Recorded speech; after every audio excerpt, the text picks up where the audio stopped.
तो ये शुरू करते हैं हम। तो ये होता क्या है, तो ये डिपेंड करता है कि मान के चलो हमारा ये गैल्वेनोमीटर है, ठीक है। तो ये पॉइंटर होता है इस तरह से यहाँ पे, सही है। अब मान के चलो ये 0 है, 1 है, 2, 3 और 4 इस तरह से। तो हमने बहुत इसे नैरो करंट दिया। किसी किसी में हम ये कह सकते हैं ये मिली एम्पियर में नापेगा, और कहीं हम कह सकते हैं कि ये माइक्रो एम्पियर में नापेगा। तो माइक्रो के लिए हमने बहुत कम करंट दिया, तो इसके अंदर डिफ्लेक्शन होना चाहिए कैसा, ज़्यादा, तभी तो हम कहेंगे कि इसकी सेंसिटिविटी अच्छी है, सही है। पता चला हम इसे करंट तो दे रहे हैं लेकिन डिफ्लेक्ट ही नहीं कर रहा। तो करंट सेंसिटिविटी ये डिफाइन करती है कि कितना करंट देने पे कितना डिफ्लेक्शन होता है। इसीलिए करंट सेंसिटिविटी हम जो इसकी जो डेफिनेशन होती है वो होती है deflection produce in galvanometer per unit current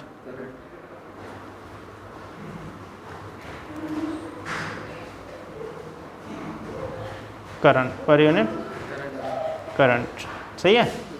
तो I S is equal to हो जाएगा हमारा, नमस्ते भाई, I S is equal to हो जाएगा थीटा अपॉन आई। नमस्ते, ठीक है। और हमने अपने पिछले उसमें पढ़ा है कि जो करंट होता है आई इज इक्वल टू क्या होता है, इज इक्वल टू अभी हमने पढ़ा था, हाँ, एन बी ए अपॉन के। तो ये हो जाता है बेसिकली के थीटा अपॉन एन बी ए। यहाँ जो के है वो क्या है हमारा, स्प्रिंग कांस्टेंट, और थीटा जो है वो है हमारा डिफ्लेक्शन, एन हमारा क्या है, नंबर ऑफ टर्न्स, बी हमारा मैग्नेटिक फील्ड, और ए हमारा क्या है, एरिया ऑफ कॉइल, ठीक है।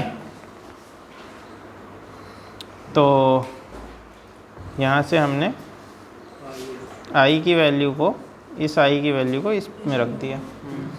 तो हमारा I S is equal to हो जाएगा थीटा अपॉन में K theta upon N B A, theta से थीटा कैंसिल। तो current sensitivity I S is equal to हो गया एन बी ए अपॉन के। तो इनकी वैल्यू को कम या ज़्यादा करके हम सेंसिटिविटी को कम ज़्यादा कर सकते हैं, ठीक है। तो ये तो हमारा हो गया क्या, करंट सेंसिटिविटी, ठीक। इसी तरह से हमारी होती है वोल्टेज सेंसिटिविटी। क्या होती है,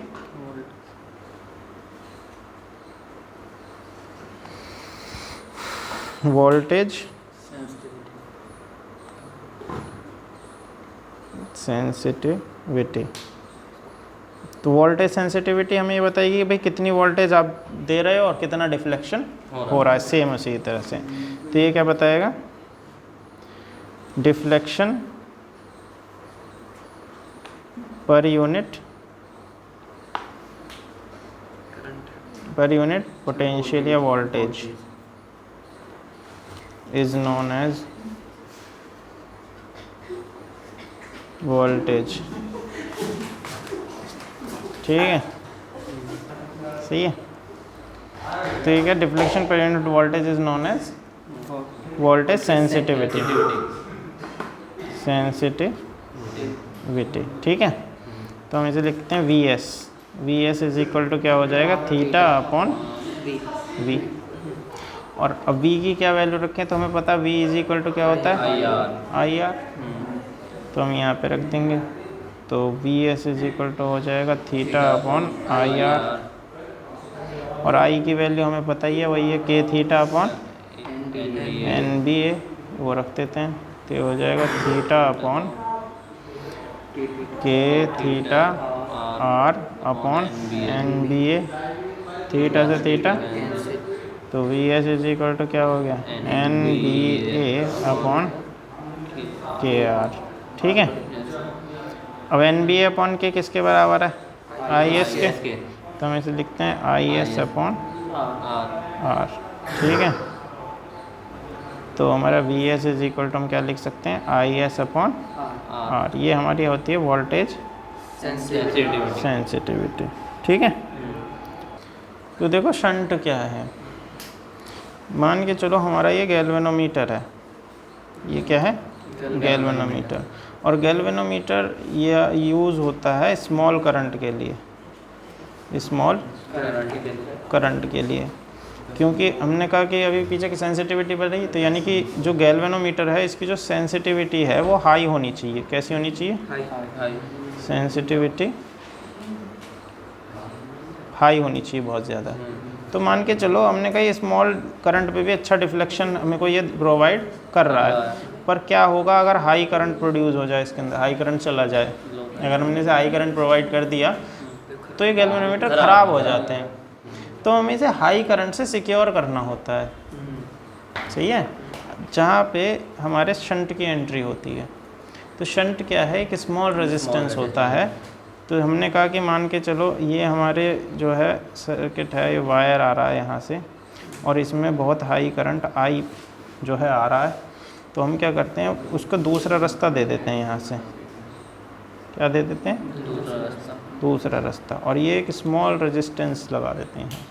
तो सारा का सारा करंट, ये जो आई करंट आ रहा है ये दो उसमें बढ़ जाता है, आई जी और आई एस। तो हम ये कह सकते हैं भाई I S is must be greater than I G, इसे इससे बड़ा होना ही पड़ेगा, तभी तो हम कहेंगे बच रहा है यहाँ पे। तो ये सारा करंट एस से निकल जाता है और हमारा ये सिक्योर हो जाता है। तो इस एस जो है वो कैसा होना चाहिए, स्मॉल होना चाहिए। अगर आई एस आई जी से बड़ा है तो एस को छोटा होना पड़ेगा जी से, जहाँ एस जो है वो क्या है, शंट रेजिस्टेंस,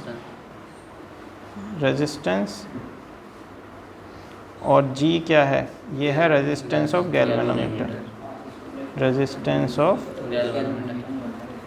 गैल्वेनोमीटर। जहाँ कम रेजिस्टेंस होता है वहाँ ज़्यादा करंट जाता है, जहाँ ज़्यादा रेजिस्टेंस होता है वहाँ कम करंट जाता है। ठीक है, तो अगर हम यहाँ पे इसकी शंट की डेफिनेशन लिखें, सही है, शंट की हम क्या लिखें, डेफिनेशन, तो हम क्या लिखेंगे, बताओ क्या लिखेंगे, it is a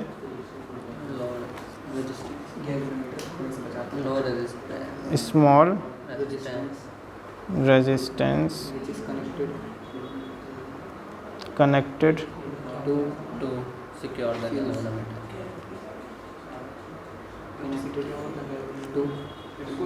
connected in series, sorry हाँ parallel, connected in parallel with the galvanometer to protect it from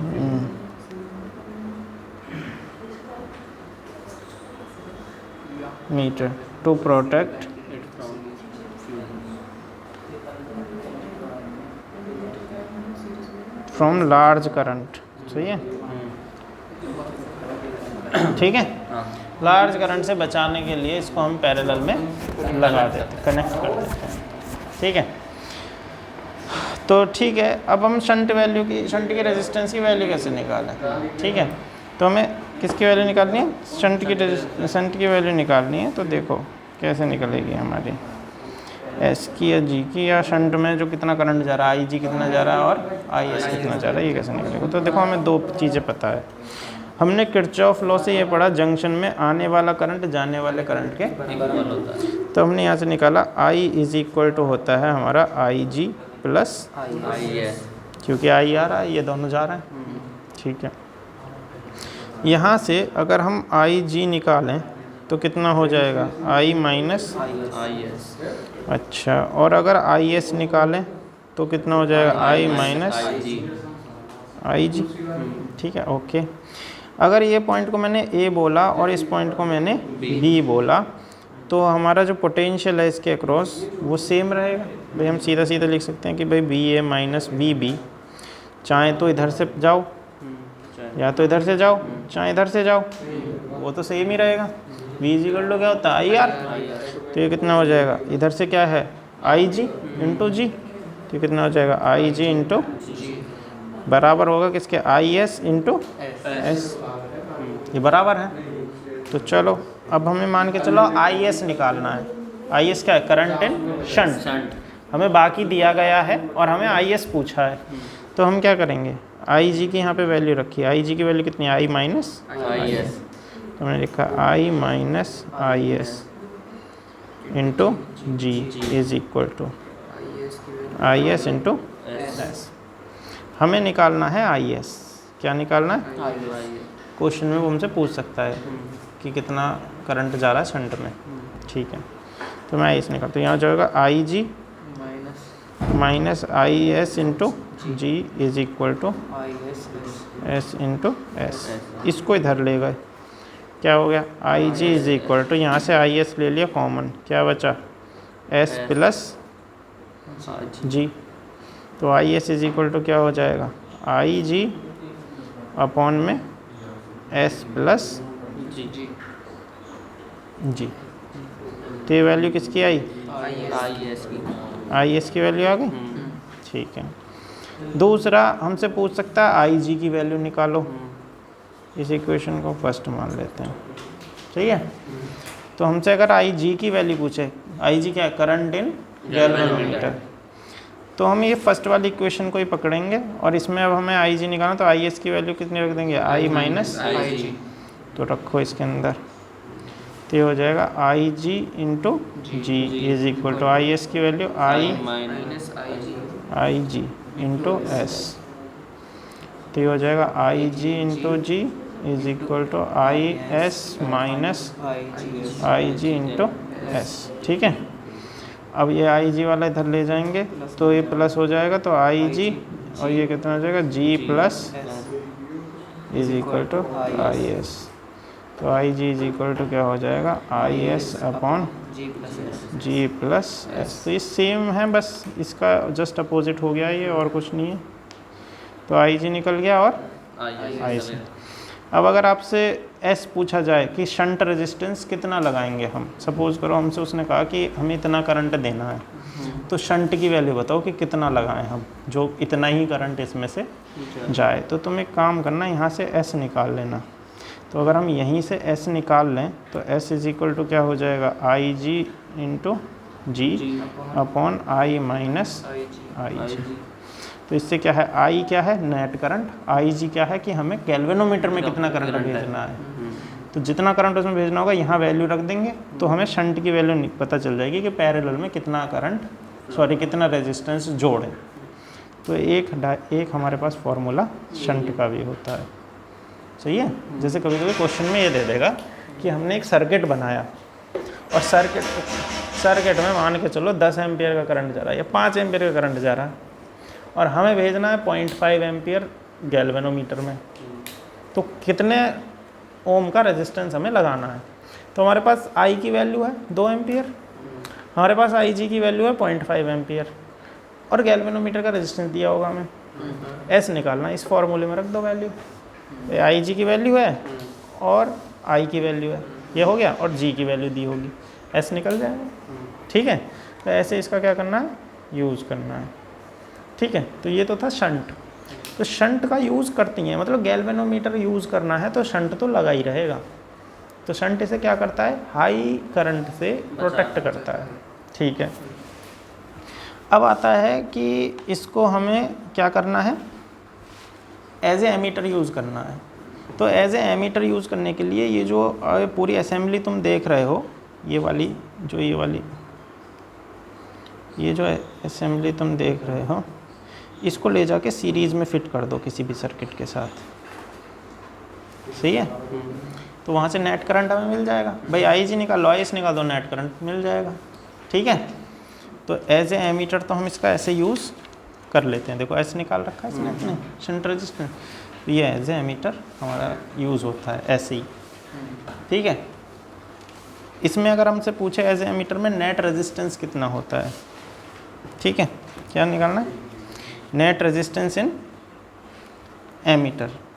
तो गैल्वेनोमीटर एज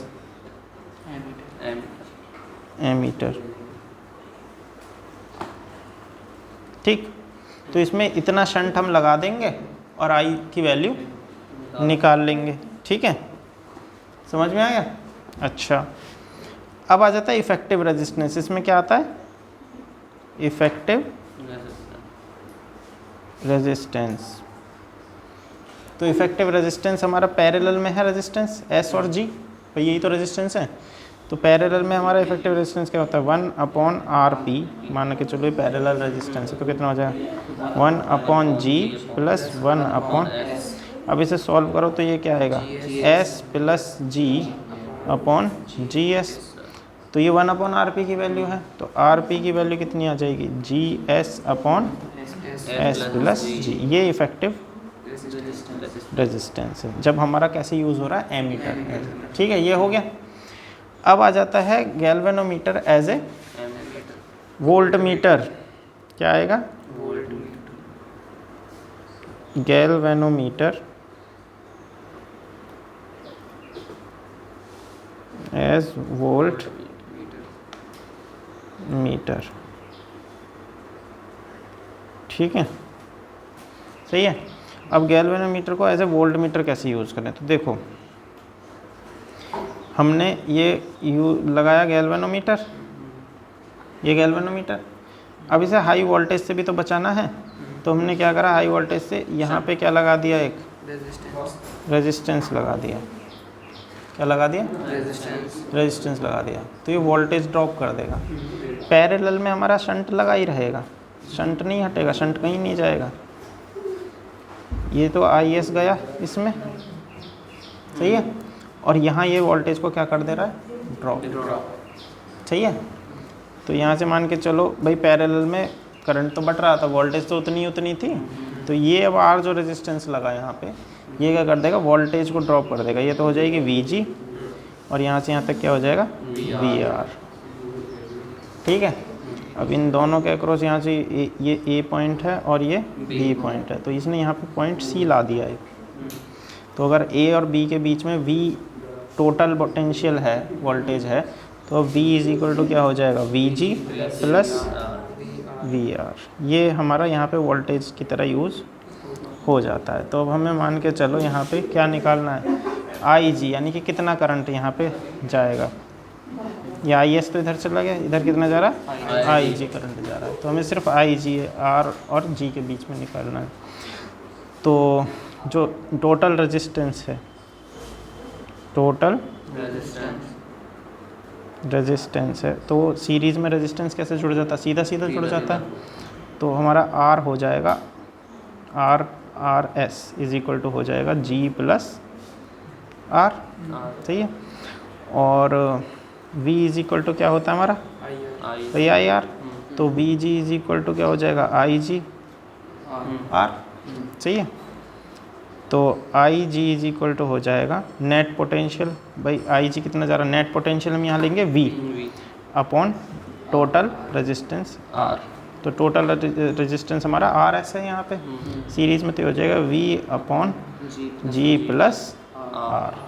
तो IG इज इक्वल टू हो जाएगा हमारा V upon G plus R। और अगर हमें यहाँ पे G की वैल्यू चाहिए, नहीं सॉरी R की वैल्यू चाहिए, तो इसको हम क्या लिख सकते हैं? G plus R is equal to V upon IG, और R इज इक्वल टू हो जाएगा G plus V upon IG minus G। इसमें से घटा देंगे तो हमें किसकी वैल्यू पता चल जाएगी? R की, यानी सीरीज़ में कितना रेजिस्टेंस हमको लगाना है। समझ गए? तो ऐसे हम क्या कर लेंगे? यूज़ कर लेंगे इसको एज ए वोल्ट मीटर। समझ में आ गया? तो ये आपका था galvanometer as a voltmeter और एज ए एमीटर। ठीक है। और आपका ये वाला चैप्टर यहाँ पे हो जाता है समाप्त। ठीक, चलो।